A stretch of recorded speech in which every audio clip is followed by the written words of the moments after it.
Good afternoon. Welcome to another episode of the Daily Fringe Show Wrap. I'm your host, Lorimer, today joined by Makone and Maja. Before we get into the news, a quick word from our sponsor, Hudaco Energy. Hudaco Energy says, are you tired of skyrocketing electricity bills and the new phenomenon of load reduction? Hudaco Energy, South Africa's trusted Tier 1 premium solar and backup power solution supplier with over 100 years of trading experience and the backing of a publicly listed company, Hudaco Energy brings you the best quality international products to power your home or business reliably. From 3 kilowatt single-phase systems to 250 kilowatt three-phase solutions, we've got options for every need. And here's the best part. We offer unbeatable financing and rent-to-own packages designed to lower the barriers to saving money, cutting electricity costs, and ensuring power stability regardless of what's happening at Eskom. Right now, we're thrilled to offer Daily Friend listeners an exclusive promotion. Book a free business or household audit, and we'll show you how to put money back in your pocket without hefty upfront costs. Reach out to us at sales@hudacoenergy.co.za via email or call us on 011 447 9864. Hudaco Energy, sustainable power and storage solutions provider. All right, let's get into the first news story of today. And this is about President Cyril Ramaphosa's succession battle. So, President Cyril Ramaphosa is not going to be standing for another term of leadership of the ANC. And you can already see all of the knives coming out in the fight to replace him. Now, one of the people who's been flagged as a potential contender for replacing Ramaphosa is Fikile Mbalula. He's been opposed, however, within the party by many people. And one of the ways that this battle is playing out at the moment is that Mbalula has been pushing internally for the disbandment of the Gauteng leadership of the ANC as well as the KZN leadership of the ANC. The official reason for this policy is because these two provinces performed very poorly in the election, which is true and fair enough. But one suspects that the real reason may be something more to do with their opposition to any candidate, to his assuming the leadership of the ANC. So this, after a lot of toing and froing and threats that this might happen, it went to an ANC's National Executive Committee meeting, which Fikile Mbalula described as a discussion in an atmosphere of unity and mutual respect. Apparently, the anonymous sources, which however talked to the media, suggested that this was in fact not at all a fair description of the events and that people were swearing at each other and people were getting very excited at each other during the discussion. Ultimately, it seems like they didn't decide to make a firm decision one way or the other. They decided to not disband it, but also not completely leave them alone. They've decided they're going to reconfigure and reinforce the provincial executives of those two provinces by bringing in supposed heavyweights, and some names were mentioned are people like Batabili Dlamini and Beki Cele. So those are your heavyweights. I'm a little bit worried what your lightweights would be. Apparently at one point, as Mbalula pushed for the disbandment, he was sworn at by another member of the National Executive Committee, and they attacked him for things he did during the election, such as showing up to an election manifesto campaign in an armored Mercedes G-Wagon, as well as going to the ANC's 113th birthday celebrations in Cape Town on a luxury yacht to get to Robben Island. Interesting stuff. It looks like the sort of Panyaza Sufi faction, which seems to be the main opponents of Mbalula, have, I would say, something of an upper hand. But I don't know. What does this actually mean, Makone? Do you think the ANC is actually going to take apart these provincial executives, disband them in practice, even if not in word? Sure, Nick. I think that the factional wars in the ANC fingerprints are all over this, because when they're asking about what happened to their supports in KZN and in Gauteng, take a look at the provinces. I mean, they've both declined tremendously. KZN used to be a place where families, Durban specifically, used to be a place where families go for vacations. And now Cape Town has almost taken a good share of that tourism chunk that used to go to KZN. The same can be said about Gauteng. It's been in decline for a long time. And yet the ANC is sort of looking for ideas or people to point fingers at. And even more so on KZN specifically, let's not forget that Jacob Zuma has basically done the same thing to the ANC that he did to the IFP when the ANC took power from the IFP in KwaZulu-Natal, I think years ago now, before 2009. So this idea that now like people must be blamed for the decline in support, specifically in KwaZulu-Natal, just seems to me like the Secretary General Mbalula looking to bolster his power and to undermine those leaders, chairpersons of the PECs in Gauteng and in KwaZulu-Natal. So you're right, there were three options on the table, allegedly. One was to recall the leaders of these provinces, the chairpersons, which includes Panyaza Lesufi in Gauteng. And the second one was to reconfigure or reinforce. I've seen articles written on this about whether the ANC Constitution actually provides or gives the NEC enough powers to go forth with these reinforcements. And then the third one was to disband. I think these are all targeted at Lesufi because him and Balula have been touted as, you know, the two front runners in the succession battle, as this article has been titled. But it does seem to me like Lesufi is the target of these reinforcements and reforms. And I think it is a bad look for him to now have to be babysat by these so-called heavyweights, Batabile Dlamini and Nkosazana Dlamini Zuma, who unfortunately is not well. Begi Cele. I cannot imagine a greater punishment than having to be supervised for your poor performance than by these two. But I do think that the Gauteng ANC probably is its weakest, and so too is the province in its performance and its contribution to the economy. And so, but I do think that this is just Fikile Mbalula looking to undermine Panyaza in disguise, because he should take the blame for some of the ANC's performance across the country.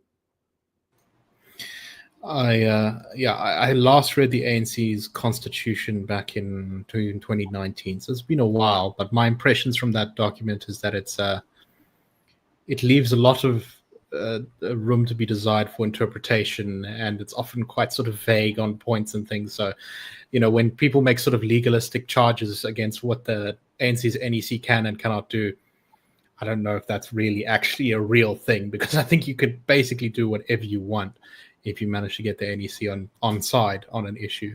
But yeah, it is interesting to see how these sides are shaping up, and indeed what the platforms of them will be. It does seem to me like Mbalula is leaning towards a more, I guess you could call it pro-GNU version of the ANC. He has been much more circumspect in his comments about the ANC after the election. He's talked about renewing the party and not being arrogant and things like that. Whereas Panyaza Lesufi seems to think that the ANC must become like MK to win MK voters back, which I think would ultimately lead the party and the country to disaster. Any thoughts on those takes? I take the attempts or even the talk of reform at face value. One of the recurring themes in the SG statements is of unity, you know, which to me seems to mean not ruffling the feathers too much. And unless there's a big overhaul of ANC leadership, I don't see actual reform taking place. And subsequently, I don't see the places where the ANC is governing improving, because they don't want to upset, you know, either the NEC or ANC members, or just like the current status quo and how things are being run in the party. And so for as long as this unity is being prioritized over things like service delivery, over things like competent leadership, then I really can't take that talk of reform or even attitude or posturing towards reform seriously. No, I think that's a really good point. And, I think this was the great undoing of Ramaphosa's presidency, that despite being very powerful in many ways within the country, within the party, he chose this, as you say, unity at every single opportunity. And what's happened is the ANC has begun to fall apart very rapidly under his watch, and maybe it will keep falling apart if they keep prioritizing so-called unity. In fact, it seems like the more the ANC prioritizes unity, the less of it they get. Which is something to keep an eye on. Anyway, we will obviously keep covering this as the knives are increasingly sharpened in the lead up to that internal fight inside the ANC, and some of the other parties as well, I think, are also going to have lots of internal shenanigans going forward. Okay. This one, we weren't originally going to include this in the show, but then we got to talking about this, and you reminded me of some really great instances of this. So Kenny Kunnene is being charged with a defamation case by Julius Malema from the EFF after Kunnene made reference at a rally last year to claims that Malema was working for an alleged cigarette smuggler, and also had gotten drugs from quote unquote Nigerians. Malema has alleged that these claims about him were vexatious, spurious, misplaced, and untrue. However, Kunnene says that everything he said was fair comment and simply taking on board things that have been written widely in the public space about Malema. We were just talking about this, and it's kind of funny to see Julius getting so upset that he's decided to go for a legal challenge here, a defamation case, considering the number of crazy things he said about a variety of politicians over the years, not least Helen Zille, who I was thinking back to, I think it was 2012. He referred to one of her all-male cabinets in the Western Cape as being her concubines, which was a particularly wild phase in South African politics. What do you make of the story? You're right. He has insulted everyone, including the president's parents. He implied way back in the day that the accuser of former President Jacob Zuma's, she had accused him of rape, that he implied that she had enjoyed it. So he has made not just unsavoring, but downright repugnant statements about people. And yet today, somehow his feelings are touched by it being suggested that he is somehow using drugs and he's being linked to some unsavory Nigerian drug dealers and this cigarette smuggler, which it's been sort of mooted in public a lot that, you know, the EFF is being funded by this Mazoni person. Sorry, I may be saying their name wrong. But yeah, it is quite funny that Julius Malema is now finds what quite benign statements compared to some of the things he said about other people to be so insulting as that he should take them to court for them. And let's not forget that Kenny Kunnene was one of the founders of the EFF, right from the beginning. So my bet is on Kenny knowing a lot more than the rest of us do in the public, because he joined the EFF, but he didn't stay too long. He left quite quickly after that party was formed. But still, it is amusing that today Julius Malema has feelings that he needs protection from the court because of like a few, honestly, compared to what he said about others, quite mild insults levied at him.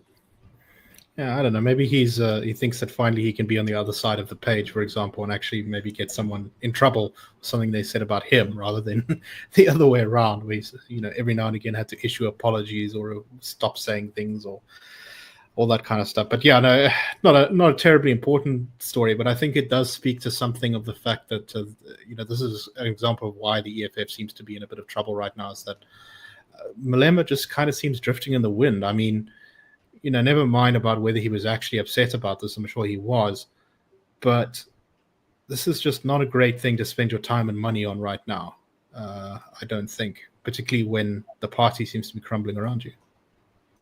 No, you're right. There seems to be like a focal point for the EFF that's lacking, like where to dedicate their resources and where to dedicate their public statements in their efforts towards, which I would say maybe something similar to what the ANC is doing, which is searching through its conscience to find what went wrong in its 2025 performance. The EFF should be like endeavor to do more of that, and also find like strengthening people within the EFF to come and be leaders eventually.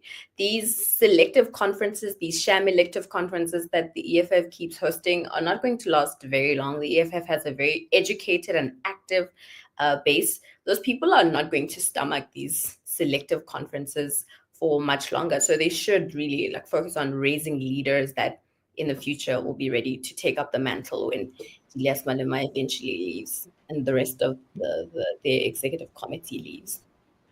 I think that's a great point, because that's one of the competitive advantages that the EFF has over MK, right? They have similar sort of radical far-left politics to MK.